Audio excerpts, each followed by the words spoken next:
دو important letters جو ہے وہ بتائے گئے ہیں، اور اسی وجہ سے انہوں نے کہا کہ جو یہ جو تھریٹس آیا ہے اس کی وجہ سے یہ فیصلہ کیا گیا کہ public visit, meetings, interview with in the Adiala jail immediately, یہ جو جس طرح میں نے آپ کو کہا کہ اس کے اوپر بھی انہوں نے بین جو ہے وہ لگایا ہے۔ تو یہ پہلے بھی آپ کو پتہ ہے 3 دہشت گرد جو تھے وہ پکڑے گئے تھے، اور اڈیالہ جیل بڑی تباہی سے بچ گئی تھی، اور اب یہ پھر جو ہے وہ دہشت گرد ایک پلان کر رہے ہیں، تو اس کا کلا کما کرنے کے لیے اس پلان کو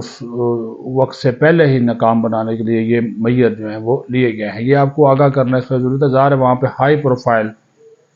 قیدی ہیں، عمران خان، شاہ محمود قریشی اور پھر پرویز الہی، اور بھی قیدی وہاں پہ قید ہے۔ تو جو دہشت گرد ہیں یا ملک دشمن عناصر ہیں یا ملک کے خلاف جو کام کرنے والی قوتیں ہیں، وہ اس قسم کا حملہ کر کے وہاں پہ کوئی بدامنی انارکی پیدا کر سکتی ہے، تو اس وجہ سے یہ میئر لیے گئے ہیں۔ دوسری بات، انہی کے ایک وزیر اعلیٰ خیبر پختونخوا کے سنی اتحاد کونسل کے لیے امین گنڈا پور، وہ بضد ہیں، تلے ہوئے ہیں کہ سابق جو ایڈیشنل سیکرٹری تھے ان کو جو ہے وہ یہ کہہ رہے ہیں کہ چیف سیکرٹری لگایا جائے۔ تو شہاب شاہ ان کا نام ہے، اور عموماً جو ایسٹرا کوڈ ہے، سول سروسز رول ہیں، اس کے مطابق جو ہے وہ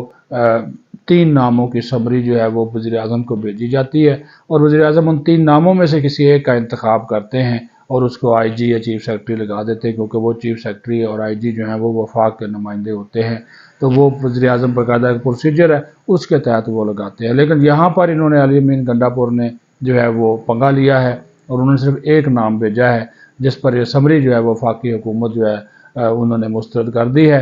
اور انہوں نے وہ واپس بھی بھیج دیا، کہا کہ آپ 3 ناموں کا پینل بھیجیں، وہ ہم پرائم منسٹر کو پیش کریں گے۔ لیکن وہ بے ضد ہیں، وہ کہتے ہیں جی ہمارا اختیار ہے، جو میں نے نام ایک ہی بھیجنا تھا بھیج دیا، تو لگاؤ، اسی کو لگاؤ۔ اور جو موجودہ چیف سیکرٹری ہیں ان کو کہا گیا ہے کہ جناب آپ واپس جائیں، تو ان کی خدمات انہوں نے واپس کی، لیکن ابھی تک اس حوالے سے کوئی نوٹیفیکیشن وفاقی حکومت نے ان کی واپسی کا بھی جو ہے وہ جاری جو ہے وہ نہیں کیا ہے۔ تو یہ پنگے بازی انہوں نے شروع کر دی ہے علی امین گنڈا پور نے وفاق کے ساتھ، یہ ٹیچو میچو جو ہے نا وہ چلتا رہے گا۔ دوسری طرف دیکھ لیں، کیونکہ پیپلز پارٹی اور نون لیگ کی آج کل دعا سلام بڑی زبردست ہے، اس نے جناب ایک 3 ناموں کا پینل بھیجا اور ساتھ ہی اپنی پریارٹی بتا دی۔ یہ جو وزیر اعلیٰ سندھ ہیں،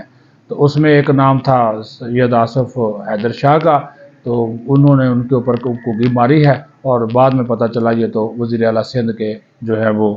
بہنوئی ہیں، تو ان کو بھی یہ جناب چیف سیکرٹری کے طور پر اب ان کے ساتھ وہ کام کریں گے۔ تو جہاں پہ دیکھیں نا، وہ جہاں پہ پیار محبت ہو تو وہاں پہ تو معاملہ ٹھیک ہو جاتا ہے۔ اب یہاں پہ ان کے ساتھ تو معاملات ٹھیک نہیں تھے، تو وہاں پہ حریف پارٹی کی حکومت ہے، تو اس وجہ سے انہوں نے نام بھی ایک ہی بھیجا۔ پینل بھیج دیں تو ہو سکتا ہے کہ پرائم منسٹر ان کی بات بھی مان لے، لیکن اگر آپ پینل نہیں بھیجتے تو پھر آپ یہ جو نام بھیجا ہے تو اس کے اوپر پھر انہوں نے اعتراض لگا دیا اور کہا کہ 3 ناموں کا پینل بھیجیں، پھر ہو سکتا ہے پرائم منسٹر اسی کو لگا دے، لیکن آپ طریقہ کار تو پورا کریں جس طرح سندھ والوں نے پورا کیا کہ اپنا کام بھی نکلوا لیا، پینل بھی بھیج دیا، اور جناب اپنی مرضی کا چیف سیکرٹری بھی جو ہے لگا لیا۔ ڈار صاحب کو وزیر خارجہ بنایا گیا ہے اور انہوں نے آج چارج لے لیا ہے۔ اس کے لیے کو کل راجہ صاحب نے ایک ویلاگ کیا تھا، اس کی وجوہات بتا دیں کہ کیوں ڈیلے ہوا کابینہ کے معاملات،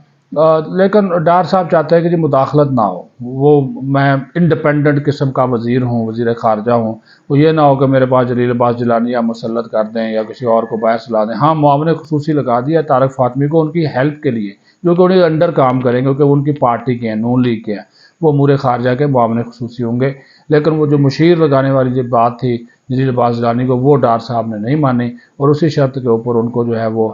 وزیر خارجہ جو ہے وہ بنے ہیں، بلکہ انہوں نے یہ منصب سے بالا، ادروائز وہ تیار نہیں تھے اس کے لیے۔ تو جاتے جاتے یہ بھی بتا دوں کہ مہنگائی کا ایک نیا طوفان بھی آنے والا ہے۔ وہ جو نئے صاحب آئے ہیں وزیر خزانہ محمد اورنگزیب صاحب، انہوں نے تو اعلان کر دیا ہے کہ یہ سال بھی جو ہے وہ بہت مشکل سال ہوگا۔ IMF کا وفد کل پاکستان پہنچ رہا ہے،